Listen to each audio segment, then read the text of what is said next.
రాబోయే 30 మార్చి 2025 ఆదివారము నాడు ఉగాది పండుగ రాబోతుంది.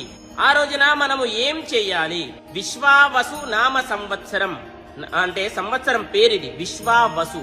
చూడండి, ఆ రోజున మనం ఏం చేస్తాము అని అంటే, ఉగాది పండుగ కాబట్టి, కొత్త సంవత్సరం న్యూ ఇయర్ కాబట్టి చూడండి, బ్రహ్మ ముహూర్తంలో లేవండి, తల స్నానము చేయండి, ఖచ్చితంగా ఇష్టదైవాన్ని ఆరాధించండి. ఓకేనా?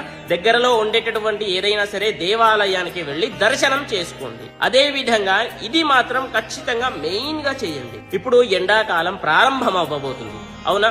కాబట్టి కుండ దానంగా ఇవ్వండి. ఎప్పుడు? ఉగాది పండుగ రోజే దానంగా ఇవ్వండి. సంవత్సరం అంతా కూడా మనకి చల్లగా ఉంటుంది. అదే విధంగా వీలైతే మీకు జ్యూసెస్ లాంటివి ఎక్కడైనా సరే ఏర్పాటు చేయండి, చాలా అద్భుతమైనటువంటి రిజల్ట్స్ పొందుతారు. అన్నదానం లాంటివి చేయొచ్చు, చాలా అద్భుతంగా ఉంటుంది. ఉగాది పండుగ కొత్త సంవత్సరం కాబట్టి. అదే విధంగా మీరేం చేస్తారు అని అంటే, ఆ రోజు ఉగాది పచ్చడి ఎలాగో తాగుతారు, అది చేయాల్సిందే. పంచాంగ శ్రవణం కూడా ఖచ్చితంగా వినాలి, అది మాత్రం స్కిప్ చెయ్యకండి. ఇవన్నీ కూడా చేయండి. సంవత్సరం అంతా కూడా చాలా బాగుంటుంది. ఈ సంవత్సరం అందరికీ కూడా కలిసి రావాలని చెప్పేసి నేను మనస్ఫూర్తిగా కోరుకుంటున్నాను. ఓకేనా? ఉగాది పండుగ శుభాకాంక్షలు. స్వస్తి. సర్వే జనాః సుఖినో భవంతు.